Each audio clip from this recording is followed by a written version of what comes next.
নমস্কাৰ DS news 24/7 চাই থকাৰ বাবে ধন্যবাদ। সন্ধিয়া প্ৰাইম টাইমৰ সৈতে ষ্টুডিঅ'ত মই খ্যাতিষ্মান। সন্ধিয়া প্ৰাইম টাইমৰ বহুকেইটা গুৰুত্বপূৰ্ণ খবৰ আছে। আহিছোঁ প্ৰথমটো খবৰলৈ। পুনৰ আৰম্ভ হ'ব মাজুলী দলং নিৰ্মাণৰ কাম। এসপ্তাহৰ ভিতৰত পুনৰ নিৰ্মাণ আৰম্ভ হ'ব মাজুলী যোৰহাট সংযোগী দলং। প্ৰায় 3 মাহ ধৰি বন্ধ হৈ আছে মাজুলী যোৰহাট সংযোগী দলংখনৰ নিৰ্মাণ কাৰ্য। কেন্দ্ৰীয় পথ পৰিবহণ মন্ত্ৰী নীতিন গাডকাৰীক এই সন্দৰ্ভত প্ৰতিশ্ৰুতি উত্তৰ কমলাবাৰী সত্ৰৰ সত্ৰাধিকাৰ জনাৰ্দন ডিম গোস্বামী। এগৰাকী নৱম শ্ৰেণীৰ ছাত্ৰীক সুনীল তপ্ন, ভাইটি তপ্ন আৰু এগৰাকী অচিনাকি লোকে অপহৰণ কৰি নি 22 নৱেম্বৰত ধৰ্ষণ কৰিছিল। কিন্তু আজি পৰ্যন্ত আৰক্ষীয়ে ধৰ্ষণকাৰীক গ্ৰেপ্তাৰ কৰিব নোৱাৰাত অসম ছাত্ৰ যুৱ সন্মিলন, অনুসূচিত জাতি ছাত্ৰ সন্থা, সদৌ কোচ ৰাজবংশী ছাত্ৰ সন্থা, বহুসংখ্যক সংগঠনৰ প্ৰতিনিধিসকলে শিৱসাগৰ দৌলমুখ চাৰিআলিত সাব্যস্ত কৰিছে প্ৰতিবাদ। হাতে হাতে প্লে কাৰ্ড, বেনাৰ লৈ ধৰ্ষণকাৰীক ফাঁচি দিয়ক, ধৰ্ষণকাৰীক গ্ৰেপ্তাৰ কৰিব নোৱাৰাত ডিমৌ আৰক্ষীৰ হাই হাই আদি প্ৰতিবাদী শ্লোগানেৰে উত্তাল কৰিছে পৰিৱেশ। আহিছোঁ পৰৱৰ্তী খবৰলৈ। নগৰবিৰাৰ মন্দিৰা এনচিত এইবাৰ কণমানি কন্যাসহ ঘৰৰ প্ৰায় নিশা নিৰুদ্দেশ হয় এগৰাকী সুন্দৰী বোৱাৰী। যাক লৈ সৃষ্টি হৈছে হাহাকাৰ পৰিস্থিতি। সন্ধানহীন মহিলাগৰাকীৰ নাম চালেমা খাতুন বুলি জানিব পৰা গৈছে। সোমবাৰে নিশা এগৰাকী স্বামী আলী নামৰ অৰ্থাৎ মালিক আলী নামৰ গৈছিল ৰাস চাবলৈ। কিন্তু ৰাস চাই আহি হতবাক হৈ পৰে মালিক, কিয়নো পত্নী সন্তান দুয়োটাই ঘৰত। অৱশেষত পত্নীক বিচাৰি নিৰুপায় স্বামী পৰিয়ালৰ কাষ চাপিছে মন্দিৰা আৰক্ষী আৰু দাখিল কৰিছে এজাহাৰ। থানাত আহিছোঁ। মোৰ ল'ৰাৰ তিৰিটো, মোৰ ল'ৰাটোক আজ ৰাতিত নগৰবাৰ ৰাসত গৈছিল। 3টামান বজাত আহিছে। আহি না চাই যে আপিটো নাই, তেনেহ'লে মোৰ ঘৰত যায় না মাতি দিলে। দেউতা মোৰ তিৰিটো ক'ত গৈছে, এই ডাঙৰ গড় বাগাৰ দিছে নেকি? বোলো নহয়, তোৰ গড় চোন আছে। কয় নাইতো। তেতিয়াহ'লে মানে মই বিচাৰি নিলোঁ ইফালে ইফালে, নায়ে। তাৰ বেগ চেগো নাই, কাপোৰ কানিও নাই। তাৰ লগত ছোৱালীটোও নাই।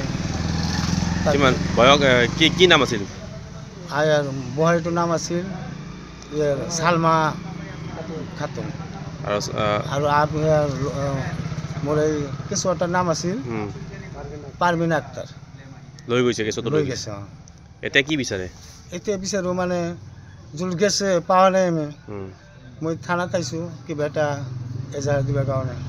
এতিয়া লাগে আৰু এইটো তাক লাগে। মই কিয় গুচি গ'ল কি বুলি ভাবে আপুনি? ক'ব নোৱাৰোঁ। মই আজি 3 বছৰ হ'ল বিয়া হৈছে।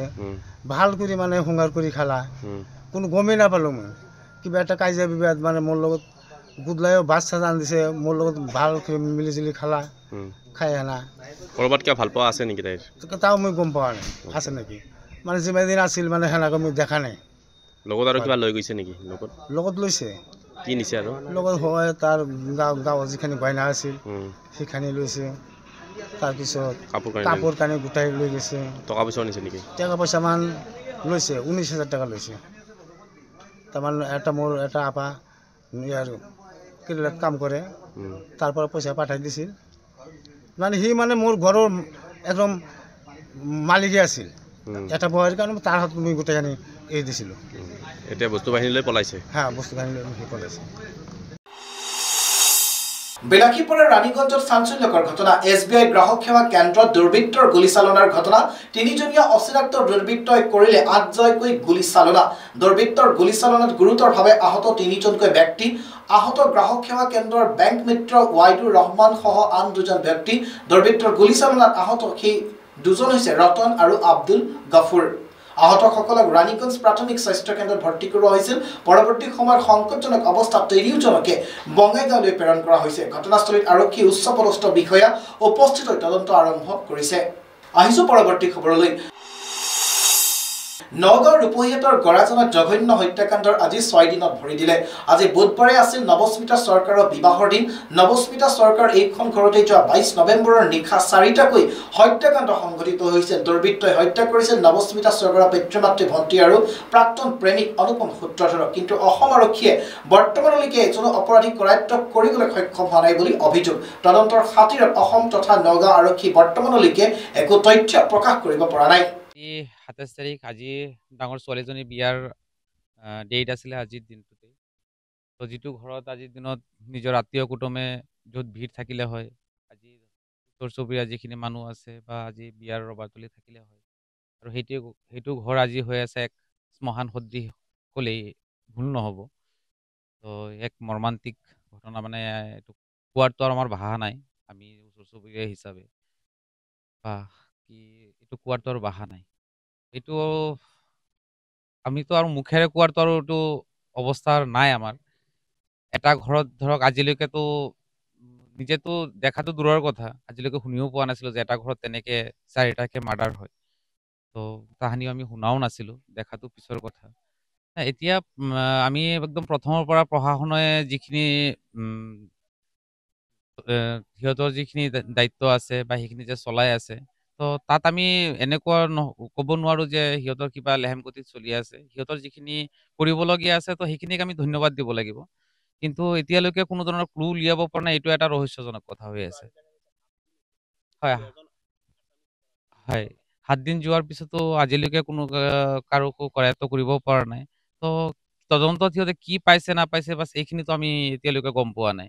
কিন্তু যিখিনি চাই আছোঁ যে হয় তদন্ত যিখিনি কৰি আছে তো আমাৰ চকুতো কিন্তু ঠিকে কৰি আছে। সিহঁতৰ যিখিনি ল'ব লাগে সেইটো কাৰণে প্ৰশাসনকো ধন্যবাদ দিব লাগিব। কিন্তু মানে দুৰ্ভাগ্যৰ বিষয় যে এতিয়ালৈকে কোনো এজন আসামীক কৰায়ত্ব কৰিব পৰা নাই। ঘটনাটো এতিয়া চাওক যিহেতু তদন্ত চলি আছে, তো ইয়াৰ ওপৰততো আমিতো আৰু একো ক'ব নোৱাৰোঁ। তো আমাৰ মতে এতিয়া চাওক যিহেতু চবতকে ডাঙৰ ৰহস্য হৈছে যিটো ল'ৰাৰ ওপৰত মানে পৰিয়ালৰ মানুহক সন্দেহ কৰি আছিলে। তো তেখেতৰ ডেড বডি এদি ঘৰত পৰি আছিলে। তো বস্তুটো এতিয়া কাৰ ওপৰত আমি কি ক'ম কওক? ইয়াতকে বেছিতো আমি ক'ব নোৱাৰোঁ। যিহেতু তদন্তৰ পিছতহে ওলাব চব। নিশ্চয় থাকিব পাৰে। তৃতীয় কোনো পাৰ্টিৰ নিশ্চয় হাত থাকিব পাৰে। নহ'লে সেই মানুহজনক কোনে মাৰিলে? এতিয়া চাওক আমাৰ গৰাজান বুলি নহয়, জুৰিয়া গৰাজ বুলি নহয়, হয়তো অসমৰ ভিতৰত এনেকুৱা ঘটনা হৈছে নে নাই মোৰ অলপ সন্দেহ আছে। তো এইটোতো আৰু কোৱাৰতো কি কওঁ আৰু। তো চৰকাৰক এটা বস্তুৱেই আহ্বান জনাম যে বস্তুটো যিটো ঘটনা ঘটি গ'ল তাৰ এটা উচিত ভালকে তদন্ত এটা হ'ব লাগে আৰু আমি গাঁওবাসী হিচাপে ইয়াৰ ন্যায় লাগে।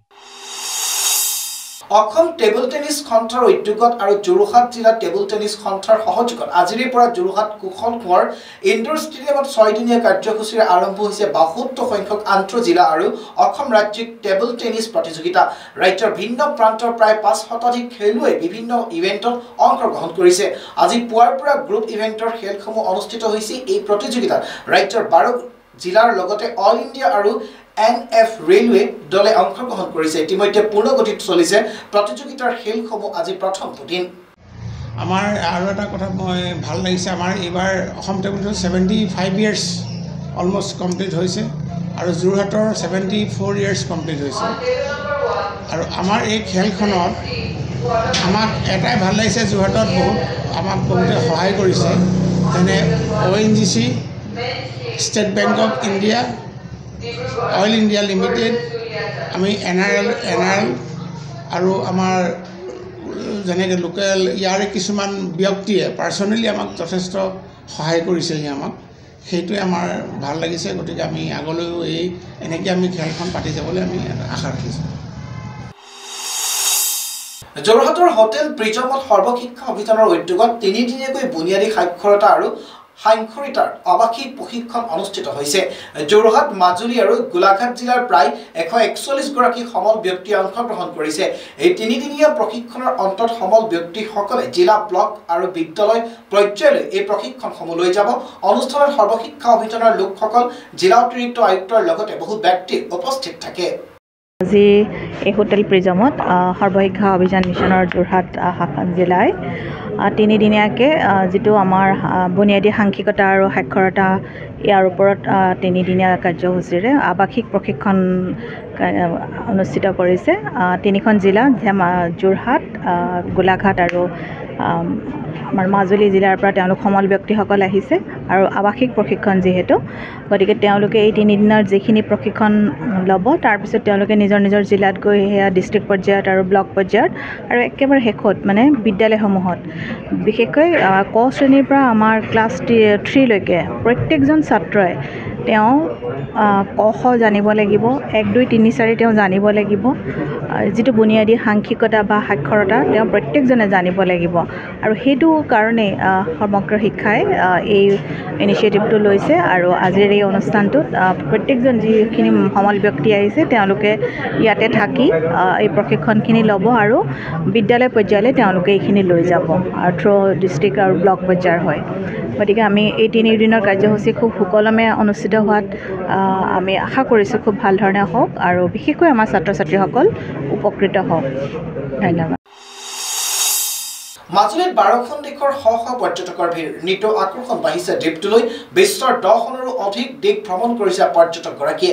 লাখুটিৰ সহায়ত বৃদ্ধ অৱস্থাতে হেৰিয়ে ভ্ৰমণ কৰিছে মাজুলীৰ ইখনৰ পিছত সিখন সত্ৰ। উত্তৰ কমলাবাৰী সত্ৰত সত্ৰীয়া সংস্কৃতি দৰ্শন কৰি অভিভূত পৰ্যটকগৰাকী বৃদ্ধ হ'লেই সকলো শেষ হৈ নাযায়। মনত দুৰ্বাহ হেঁপাহ সাহস থাকে, তেতিয়াহে এনেকুৱা ধৰণৰ কৰিব পাৰি। দীৰ্ঘদিনীয়া ভাৰত তথা মাজুলী ভ্ৰমণৰ সপোন পূৰ্ণ হৈছে। কেৱল হেৰিয়েই নহয়, কেইবাজনো আশী উদ্ধৰ পৰ্যটকে হাতত লাখুটি লৈ সত্ৰ দৰ্শন কৰা দৃশ্য বন্দী হৈছে। ইংলেণ্ডৰ পৰা আহিছে আজি আমাৰ এম ভি মহাবাহুৰ অতিথি আৰু তেওঁলোক অতিশয় আনন্দিত যে আমাৰ পদ্মশ্ৰী আতৈক ইমান ওচৰৰ পৰা পাইছে। তেওঁলোক ছাৰপ্ৰাইজো হৈছে যে 70 বছৰ গৰকা এজন ভকত কেনেকৈ ইমান সুস্থ হৈ আছে। তেওঁলোকৰ মুখত ইতিমধ্যে কুৱেশ্যন মাৰ্কটো দেখিছোৱেই। ৱাও ফিল এটা আহি গৈছে আৰু অসমৰ সত্ৰ ভিজিট কৰি তেওঁলোকে স্পিৰিচুৱেলিজিমটো ভালকৈ অনুভৱ কৰিছে। আৰু দেখিছোঁ বহুত কেইজন বয়সস্থ মানুহ আহিছে, 80 আৰু 90 উৰ্ধৰ ব্যক্তি আহিছে। আৰু আমি মাজুলী টুৰিজিমৰ ফালৰ পৰা যিমান পাৰোঁ তেওঁলোকক এটা লাখুটিৰ সহায়তে তেওঁলোকক আৰু আমি শিকিবলগীয়া যে আমি পৃথিৱীখন চাব লাগে। মৰিগাঁৱৰ জাজি গোহাঁইচকী সাৰ্বজনীন ৰিপিট জাগি ন ৰিপিট এইটোৱে ৰিপিট 11 নম্বৰ ৰিপিট। মৰিগাঁও জাগি গোহাঁইচকী সাৰ্বজনীন ৰাস উদযাপন সমিতিৰ উদ্যোগত জাগি গোহাঁইচকী কলঙৰ পাৰত পাৰঘাট এক নান্দনিক পৰিৱেশত মঙলবাৰে অঞ্চলটোৰ শিশু জীয়ৰী বোৱাৰীসকলে উলহ মালহেৰে অংশ ল'লে মহাপুৰুষ শ্ৰীমন্ত শংকৰদেৱ বিৰচিত কেলি গোপাল নাটখনি। ৰাসস্থলীত মঞ্চ উদ্বোধন কৰে শ্ৰীমন্ত শংকৰদেৱ সংঘৰ মৰিগাঁও জিলাৰ সভাপতি অতুল চন্দ্ৰ দাসে। বিশিষ্ট অতিথি হিচাপে উপস্থিত থাকে তিৱা সাহিত্য পৰিষদৰ কাৰ্যবাহী সদস্য খগেন বৰদলৈ। গুৱাহাটী হাইকোৰ্টৰ মাটি অধিগ্ৰহণক লৈ উত্তৰ গুৱাহাটী ৰংমহলত উত্তপ্ত পৰিস্থিতি। কামৰূপ জিলাৰ আয়ুক্ত অতিৰিক্ত আয়ুক্তকে মণ্ডল কানংগকে ধৰি আৰক্ষীৰ বৃহৎ উপস্থিত ৰংমহলত। আৰক্ষীৰ তৰ্ক বিতৰ্কত লিপ্ত ভূমিৰ গৰাকী কোনো কাৰণতে হাইকোৰ্টৰ বাবে ভূমি এৰি নিদিয়ে হুংকাৰ। দুজনকৈ ভূমিৰ গৰাকীক আটক আৰক্ষীৰ। গুৱাহাটীৰ পৰা উত্তৰ গুৱাহাটী আৰু ৰংমহলত গাঁৱলৈ হাইকোৰ্ট স্থানান্তৰ কৰাৰ পদক্ষেপ লৈছে চৰকাৰে। ইয়াৰ বাবে উত্তৰ গুৱাহাটীৰ ৰাজচক্ৰ ৰংমহলত গাঁৱত অধিগ্ৰহণ হ'ব 128 বিঘা ভূমি। ইতিমধ্যে এই ভূমিৰ গৰাকীক ভূমি এৰি দিয়াৰ জাননী এৰি দিছে কামৰূপ জিলাৰ প্ৰশাসনে। আহিছো পৰৱৰ্তী খবৰলৈ। ছাত্ৰ ৰাজনীতিৰ ভয়ংকৰ পৰিণতি। চিপাঝাৰ ৰাজপথত নিশা এবিভিপি আৰু আছুৰ খণ্ড যুদ্ধ। দুই পক্ষৰ মাজত হতাহতি। কালি দৰঙৰ চিপাঝাৰ স্থিত চিপাঝাৰ মহাবিদ্যালয়ৰ ছাত্ৰ একতা সভাৰ নিৰ্বাচনৰ সভাপতি পদত জয়ী হয় আছুৰ প্ৰাৰ্থী। ইয়াৰ বিপৰীতে বাকী আটাইকেইটা পদত জয়ী হয় এবিভিপিৰ প্ৰাৰ্থী। সন্ধিয়া ফলাফল ঘোষণাৰ পিছতে এবিভিপিৰ একাংশ সদস্যই বিজয়ী প্ৰাৰ্থীসহ ৰাজপথত শোভাযাত্ৰা কৰি আছিল। এনে সময়তে নিশা 10 মান বজাত শ্বহীদ ভৱনৰ সন্মুখত আছুৰ একাংশ সদস্য এবিভিপিৰ সদস্যলৈ লক্ষ্য কৰি ফটকা দলিওৱাৰ অভিযোগ। ইয়াৰ পাছতে সৃষ্টি হয় অপ্ৰীতিকৰ পৰিস্থিতি। দুই পক্ষৰ মাজত সৃষ্টি হয় হতাহতিৰ, যাৰ ফলত আৰক্ষীৰ উপস্থিত হৈ নিয়ন্ত্ৰণ কৰিবলগীয়া হৈছে পৰিস্থিতি। চিপাঝাৰ মহাবিদ্যালয়ৰ ছাত্ৰ একতা সভাৰ সাধাৰণ নিৰ্বাচন 2024-25 বৰ্ষৰ অখিল ভাৰতীয় বিদ্যাৰ্থী পৰিষদৰ পৰা 10জন প্ৰাৰ্থী জয়ী হৈছিলে। সেই 10জন প্ৰাৰ্থীক এক শোভাযাত্ৰা এক ৰেলীলৈ আমি আগবাঢ়িছিলোঁ। সেই ৰেলীত চিপাঝাৰ শ্বহীদ ভৱনৰ সন্মুখভাগত অখিল ভাৰতীয় বিদ্যাৰ্থী পৰিষদৰ যি কাৰ্যকৰ্তা, চিপাঝাৰ মহাবিদ্যালয়ৰ যি ছাত্ৰ ছাত্ৰী, এইসমূহক আছুৰ ছাত্ৰ সন্থাৰ নেতাসকলে যিসমূহ ছাত্ৰ সন্থাই দুৰ্বৃত্ত মাতি আনিছে, তেখেতলোকে NSY আৰু আছু লগ হৈছে। NSY আৰু আছু লগ হৈ কিনে আমাৰ অখিল ভাৰতীয় বিদ্যাৰ্থী পৰিষদৰ কাৰ্যকৰ্তাসকলৰ গাত ইটা দলিয়াইছে, সৰু সৰু শিলগুটি দলিয়াইছে, এক আমাক চোকা অস্ত্ৰৰে আক্ৰমণ কৰিব চেষ্টা কৰিছে। ইয়াত চিপাঝাৰ মহাবিদ্যালয়ৰ অসংখ্য ছাত্ৰ ছাত্ৰীও আছে উপস্থিত, অখিল ভাৰতীয় বিদ্যাৰ্থী পৰিষদৰ কাৰ্যকৰ্তা আছে, সকলোবোৰ আছে। এনেকুৱা পৰিস্থিতি ছাত্ৰ সন্থাই কৰিব নালাগে। বাঘৰ দৰে জঁপিয়াই পৰিছে আমাৰ লগত, এক উগ্ৰপন্থীৰ নিচিনা ছিষ্টেম কৰিছে। যিহেতু মানে কি দিনজোৰা কাৰ্যসূচীৰে ভোট গ্ৰহণ চলি আছিল, গতিকে ধৰ পিছত মানে এই ভোট গণনা সময় দেৰি হ'ল হোৱাৰ বাবে ৰাতি হ'ল সময় ৰাতি হোৱাৰ বাবে কি হ'ল আমাৰ শোভাযাত্ৰা আৰম্ভ হ'ল আছুফালে তেওঁলোকক শোভাযাত্ৰা কৰিলে আমাৰ ABPৰ শোভাযাত্ৰা কৰিলে দুটা দলৰ পৰা শোভাযাত্ৰা হৈ আছে হৈ কি হ'ল আপোনাৰ যিটো আমাৰ শ্বহীদ ভৱনত তাতে কি আছু যাতে তেওঁলোকক ধৰণি দিলে আমাৰ অখিল ভাৰতীয় বিদ্যাৰ্থী পৰিষদে তাৰ এই যিটো আমাৰ শ্বহীদ ভৱনৰ তাৰ টাৰ্ণিং এটা আছে টাৰ্ণিংটো ধুনীয়াকৈ তেওঁলোকে টাৰ্ণিংটো লৈ এফালে আছুৰ পাৰ্টিখিনিয়ে শোভাযাত্ৰা কৰি আছে এফালে আমাৰ ABP পাৰ্টিখিনিয়ে শোভাযাত্ৰা কৰি আছে ঠিক সেই মুহূৰ্ততে শ্বহীদ ভৱনৰ পৰা আছুৰ সমৰ্থিত পাৰ্টি না কোনোবা দুৰ্বৃত্তই সিহঁতে কি কৰিছে ফটকা জ্বলাইছে আমাৰ ABP কেন্দ্ৰিতৰ ওপৰত তেতিয়া আমাৰ কি হ'ল আমাৰ অৱশ্যে আমাৰ খং উঠিব ABP কেন্দ্ৰিতত গৈ আমি তাত সুধিলোঁ যে কিয় কাৰণে এইটো কৰিলে পঢ়াখিনি বিষয়া আছে তেওঁলোকে ইমান ধুনীয়া সুচাৰুৰূপে আমাৰ এই শোভাযাত্ৰাটো তেওঁলোকে নিয়ন্ত্ৰণ কৰি আছে তাৰ ফলত কৰাৰ পিছতো তেওঁ এই বেলু কিয় অনা কৰিলে তাৰপিছত আমি সুধিলোঁ যে তেওঁলোকক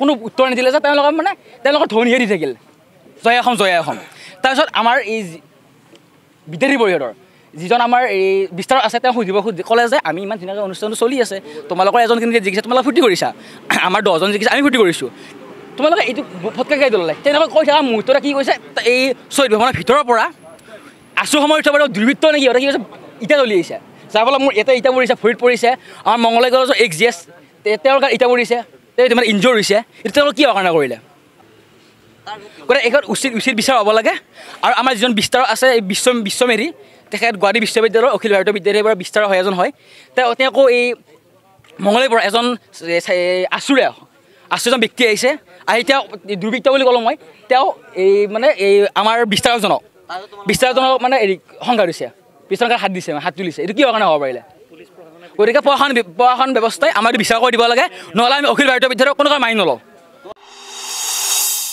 গুৱাহাটীত পুনৰ সাংবাদিকক আক্ৰমণ মৃণাল দত্ত নামৰ এজন সাংবাদিকক ভাড়াঘৰতে আক্ৰমণ হাতীগাঁও অজন্তা পথৰ হাউচ নম্বৰ 40ত ভাড়াতীয়া ৰূপে থাকে মৃণাল দত্ত 2 বহিৰাগত ব্যক্তি নিচাসক্ত অৱস্থাত আহি মাৰধৰ কৰাৰ অভিযোগ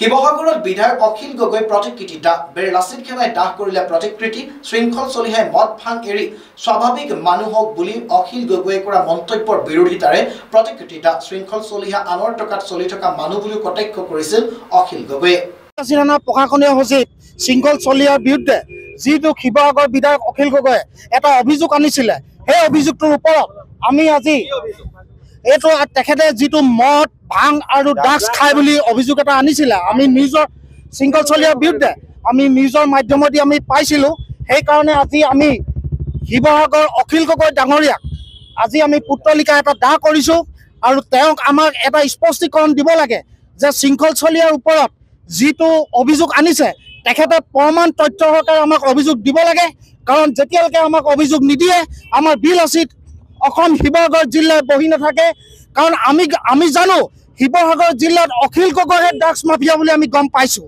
আজি কিছুদিনৰ আগত জয়সাগৰ আৰক্ষী চকীত কেইজনমান ব্যক্তিক আপোনাৰ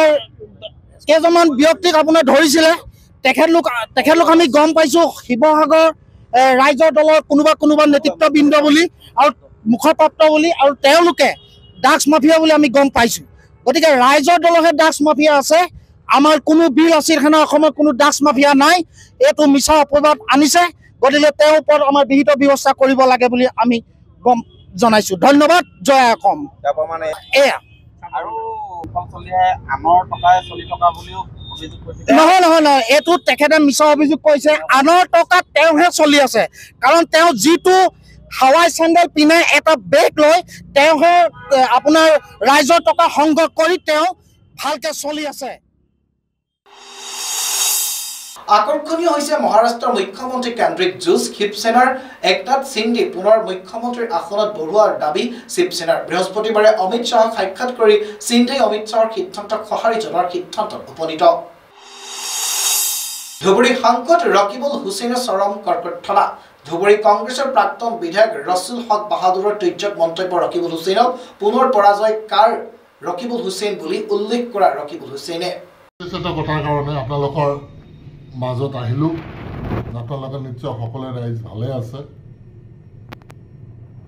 আপোনালোকে ইনশাল্লাহ দোৱা কৰিব মই ভালে আছোঁ ঘটনাটো হ'ল অসমত বাই ইলেকশ্যন হৈ গ'ল উপ নিৰ্বাচন আৰু গন্তি হৈ গ'ল 23 তাৰিখ গোটাইকেইটা বিজেপি জিকিলে এইখিনি গোটাই জানে কথাখিনি বেছি ক'লে বহল হৈ যাব, আপোনালোকক হয়তো আমনি লাগিব পাৰে।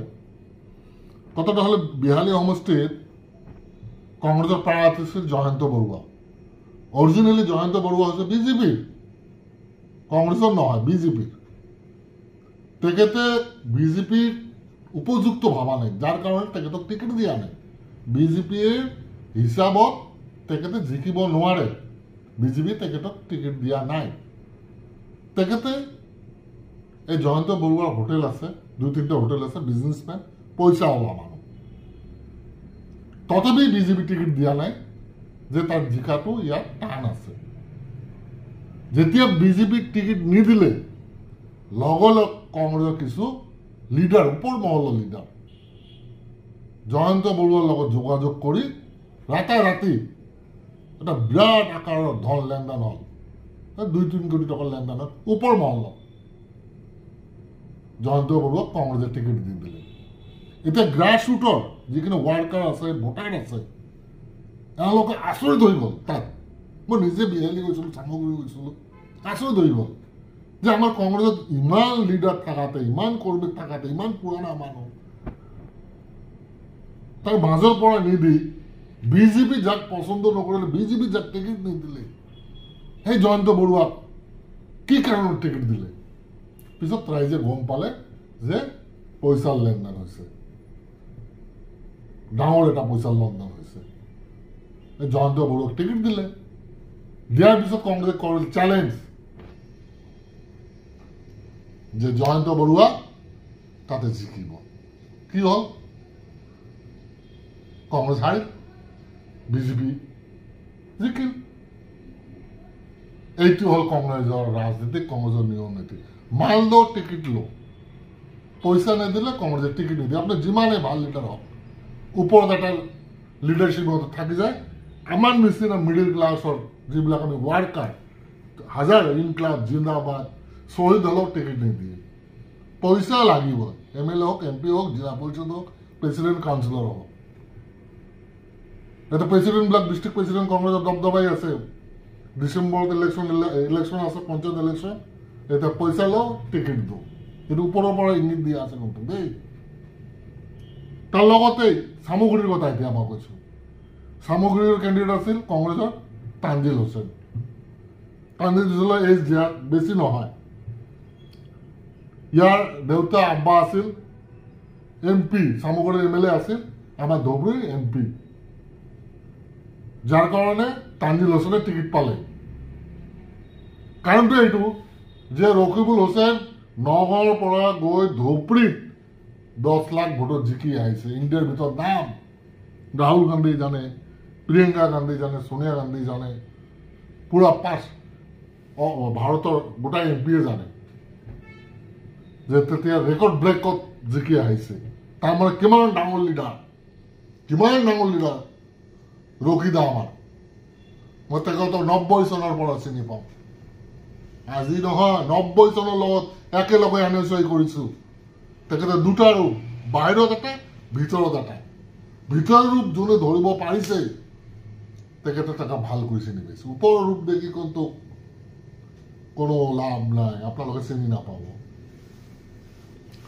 তো 10 লাখ ভোটত জিকিলে, তো ল'ৰাক টিকেট দি দিলে, চেলেঞ্জৰ টিকেট আনিলে, ল'ৰাক জিকাই আনিব। কি হ'ল? এই সৰু ল'ৰাটোক টিকেট দি, তাতে কংগ্ৰেছী মানুহ, তেখেতে 5 বাৰ কৰি MLA আছিল। ৰকিদাৰ আব্বাও আছিল, তাৰ পৰা MLA, মিনিষ্টাৰ আছিল 91ত। মোৰ ডাঙৰ ককাই মই বোলৰ লগত একেলগে আছিল মিনিষ্টাৰ। তাৰ অহংকাৰী ভাৱ, তাৰ লগত তেখেতে জিকাই আনিব। তাৰ চিনিয়ৰ কংগ্ৰেছক টিকেট নিদিলে, এই সৰু ল'ৰাটোক টিকেট দিলে। ল'ৰাটো আৰু ট্ৰেইনিং হ'ব লাগিছিল, আৰু মানুহৰ সেৱা কৰিব লাগিছিল চামগুৰি ৰাইজৰ, অসমৰ ৰাইজৰ। কিন্তু টিকেট দি জিতাই আনিব বুলি মানে চেলেঞ্জ কৰিলে। আৰু হামেশা অহংকাৰী এটা কথা আপোনালোকে মাইণ্ড কৰিব যে হেমন্তৰ নিচিনা 50টা হেমন্ত হ'লে, হেমন্ত দাৰ কথা কয় আৰু কি, মই দাদা কৰি মাতো হেমন্ত দা, ৰকিদা, মই বহুত পুৰণা ৰিলেশ্যন, 90 চনৰ পৰা দুজনৰে লগত বহুত ভাল কৰি ৰিলেশ্যন। আৰু এই দুজনৰ কাৰণে আজি মোৰ অদবতন ৰাজ্যসভাত ভোট দি বাহাদুৰ গাদ্দাৰ বাহাদুৰ খতম চাপা মই চাপা হোৱা নাই মই ৰাইজৰ সেৱা কৰি আছো প্ৰতিবাদ কৰি আছো আজি শৃংখলা চলি আহক তদন্তকাৰী সংস্থাৰ ভুলৰ বাবে কাৰামুক্ত হোৱাৰ পথত ট্ৰেডিং কেলেংকাৰী মাষ্টাৰ মাইণ্ড আদালতৰ নিৰ্দিষ্ট সময়ৰ চাৰ্জশ্বিট দাখিল কৰিব নোৱাৰি গণৰোষৰ সন্মুখীন তদন্তকাৰী সংস্থা আৰক্ষীৰ ভূমিকাটো সন্দেহৰ আঙুলি মিজোৰামত 41 কোটি টকাৰ হেৰোইন জব্দ 8 কেজি 350 গ্ৰাম হেৰোইন জব্দ আৰক্ষীৰ 3 মেজু লক্ষ্য এটা ম্যানমাৰৰ সৰবৰাহকাৰী আটক দুখন বৰেলো বাহনৰ পৰা জব্দ কৰা হৈছে হেৰোইনখিনি 686টা সাবুনৰ বাকচত ভৰাই আনিছিল হেৰোইনখিনি সাম্পাইৰ পৰা আইজুৰলৈ আনিছিল হেৰোইনখিনি সন্ধিয়া প্ৰাইম টাইমৰ অন্তিমটো খবৰ পূব গোৱালপাৰাত আপৰ সম্পৰ্ক যাত্ৰা বিজেপিৰ সাম্প্ৰদায়িক ৰাজনীতি আৰু উচ্ছেদৰ বিৰুদ্ধে সৰব মনোজ ধানোৱাৰ সম্পৰ্ক যাত্ৰাৰ মুকলি সভাত ৰাজ্যিক সভাপতি মনোজ ধানোৱাৰে বিজেপি চৰকাৰৰ সাম্প্ৰদায়িক নীতিৰ বিৰুদ্ধে ব্যাপক জনমত গঢ়ি তুলিবলৈ আহ্বান ইয়াৰ লগে লগে সন্ধিয়া প্ৰাইম টাইমৰ পৰা মই খ্যাতিশ মানে বিদায় লৈছো বিভিন্ন খবৰৰ বাবে চাই থাকক DS News 24/7 ধন্যবাদ